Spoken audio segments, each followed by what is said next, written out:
आज कोरापुट 49 जन पॉजिटिव संक्रमित चिन्हट होती मेल 23 फीमेल 26 क्वारंटाइन सेंटर जड़े होम क्वारंटाइन 46 बाकी direct contact of previous positive case 2 एमती मिसिक टोटल 49 2 जन हेल्थ पर्सनल जड़े पुलिस पर्सनल गोटे जड़े बीएसएफ ट्राभल हिस्ट्री ये अच्छी गोटे जड़े वेस्ट बेंगल रिटर्न अच्छा जड़े under treatment SCB medical Cuttack जड़े अंडर ट्रीटमेंट अच्छा एसएलएनएमसीएच डिटेल्स पॉजिटिव केस 5टी केस रोची बैपारीगुड़ा ब्लॉक भर 2टी केस केन्दुलगुड़ा विलेज जोटा कंटेनमेंट अच्छी 2टी केस चेरका विलेज जोटा कंटेनमेंट अच्छी गोटे केस टीएमसी अच्छा girls high school Baiparigura containment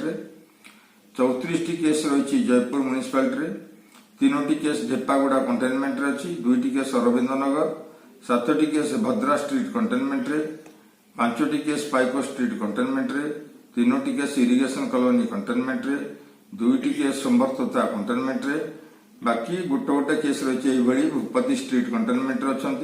Christian Peta Dasarathi street Gaur street containment अच्छी jail colony Laxminagar MG road containment अच्छी NKT road containment Nehru Nagar containment Parabeda containment Raibabu street और वीआईपी लाइन 4टी केस कोरापुट म्युनिसिपालिटी गोटे केस इंदिरा कॉलोनी कंटेनमेंट अच्छी गोटे केस अशोक नगर कंटेनमेंट अच्छी गोटे केस मिशन कंपाउंड कंटेनमेंट अच्छी गोटे केस पूजारीपुट गोटे केस रही कोटपाड़ ब्लॉक एवं सीएससीबी मेडिकल कॉलेज कटक रे ट्रीटमेंट अच्छा 3टी केस लक्ष्मीपुर ब्लॉक 2टी केस तयापुर विलेज गोटे केस काकरीगुआ विलेज गोटे केस सीएससी नारायणपटना ब्लॉक गोटे केस अच्छी लाउडी विलेज पट्टांगी ब्लॉक जोटा कि कंटेनमेंट अच्छी यही समुदाय 49टी केस एवं यही 49टी केस भितर स्वास्थ्यकर्मी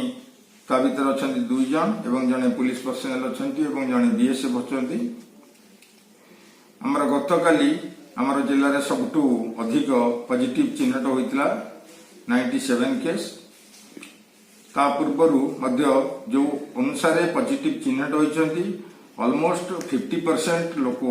ता भर रिकवर्ड हो सारे आमर कोविड हॉस्पिटल जयपुर बाकी Covid care centre Koraput Covid care centre Anvesha Koraput Covid care centre Jaipur यही जगार से समस्त रही बाकी ता भर अनेक लोक जो मान सुविधा अच्छी से होम आइसोलेशन रखा जिले में आमर लॉकडाउन सेटा रही 14 तारीख मध्यरात्र पर्यंत तेणु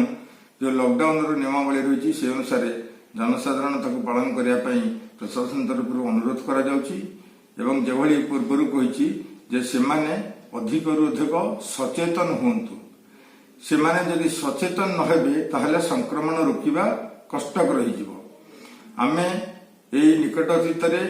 जो मैंने स्वाब देवे से आम परामर्श देचु जे से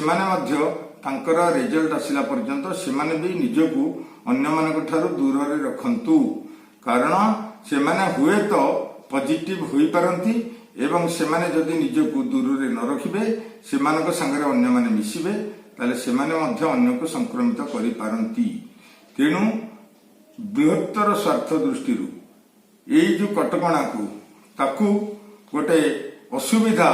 न भावी ताकू भावतु जे एटा जो सामाजिक आवश्यकता रही आमर समाज प्रति कर्तव्य रही समाज प्रति कर्तव्य को आखि आगे रखी आपण मैंने ये जो चेतावनी दि कटकणा करा केवल जनसाधारण मान हित